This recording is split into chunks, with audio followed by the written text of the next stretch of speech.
प्रणाम, नमस्कार। आपका हार्दिक स्वागत केदार बाबा चैनल प्रोडक्शन की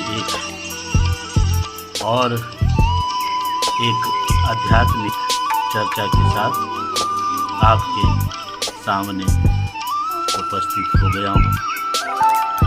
नए साल के साथ आप स्वस्थ रहें, खुश रहें, सेहतमंद भी रहें। आपका हार्दिक स्वागत करते हुए आज मैं अपने विचारों को आपके सामने प्रस्तुत करने जा रहा हूँ और नए साल की शुभकामनाओं के साथ आज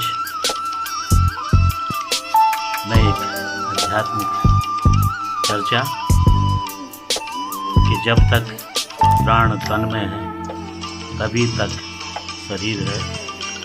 अकेले आए थे अकेले ही जाएंगे, यही सोचकर जीवन जीने की कला सीखो कि तुम अकेले हो। ये कभी मत सोचना कि लोग क्या कहेंगे। वो मेरे ही शब्द थे जो मैंने कह दिया, वो मेरी अनुभूति ही तो थी जो मैं कभी कह नहीं सका, और वो मेरी ही मर्यादा थी जो मैंने कहना भी चाहा, लेकिन वही बात कभी कह नहीं सका। इस भरी दुनिया में यदि समझो तो कोई भी किसी का नहीं। जीवन स्वयं एक आत्मा है और इस क्षणभंगुर शरीर द्वारा किए गए कर्मों का अनुभव एक तंत्र ही तो है। सभी जीवित चीज़ें स्वयं आत्माएं हैं और संसार में सभी प्रकार की भौतिक चीज़ें शरीर है। आत्मा की परिभाषा को यदि विस्तार से किसी ने परिभाषित किया है तो वो है भगवान श्री कृष्ण की श्रीमद् भगवत गीता, जिसको वेद व्यास जी ने बखूबी रचाया था। वेदांत में आत्मा को प्रथम सिद्धांत माना जाता रहा है।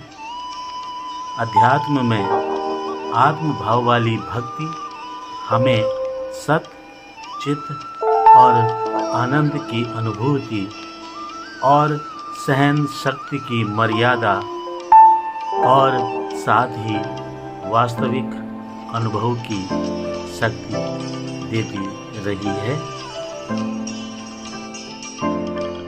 गृहस्थ आश्रम में भक्ति करना बहुत ही कठिन है।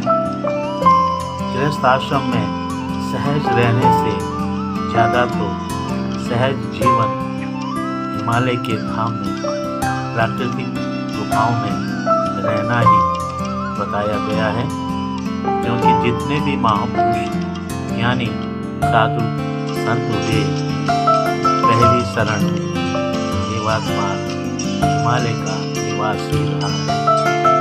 फिर क्या जीवन एक बंधन है? तो फिर मुक्ति की परिभाषा क्या है?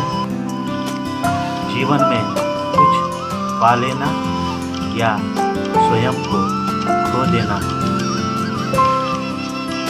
मन तो माया है और वास्तविकता मन से भी परे है। जीवन तो खुद के लिए भी एक रण जैसा है जो खुद के ही विरुद्ध खड़ा हो जाता है। आज मोहवश मनुष्य कई प्रकार के विकारों से पीड़ित है। वह तो केवल अपनी इंद्रिय तृप्ति करके ही सुखी होने की कामना करता रहता है, जो कि स्थिर नहीं है। किंतु मानो या ना मानो, इससे वह कभी भी सुखी अथवा तृप्त नहीं हो सकता है।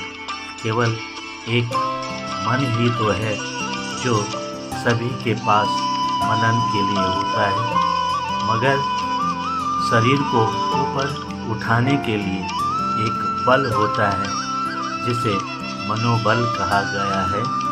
ऐसा जीवन जीने की कला हर किसी के पास तो नहीं होती। मोह तो माया का पुत्र है, ऐसा कहा जाता है।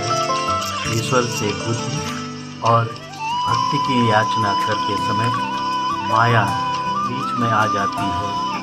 एक मन ही तो है जो शरीर आत्मा को मोह में फंसा देता है।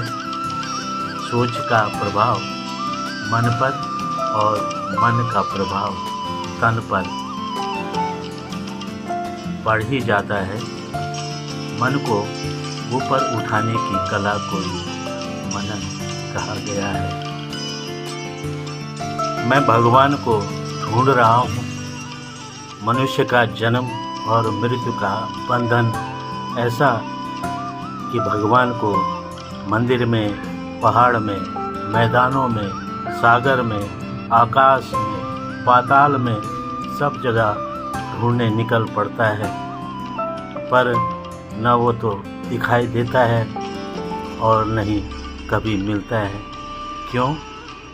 इस विचार से त्रिदेवों ने सभी देवगणों के साथ एक बैठक का आयोजन किया और कहा, क्योंकि हम मनुष्य रचना करके कष्ट में बहुत पड़ गए हैं, ऐसे स्थान में रहने का उपाय ढूंढा जाए कि हमें मनुष्य नाम का प्राणी दिखाई न दे।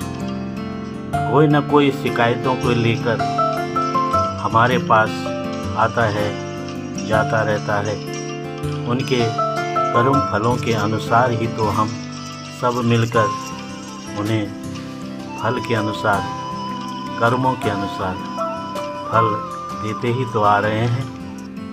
इस प्रकरण पर सभी ने अपने अपने विचार पर भगवान गणेश बोले, हे भगवान, आप हिमालय में चले जाइए। इंद्रदेव बोले, हे भगवान, आप महासागर में चले जाइए। वरुण बोले, हे भगवान, आप अंतरिक्ष में पहुंच जाइए।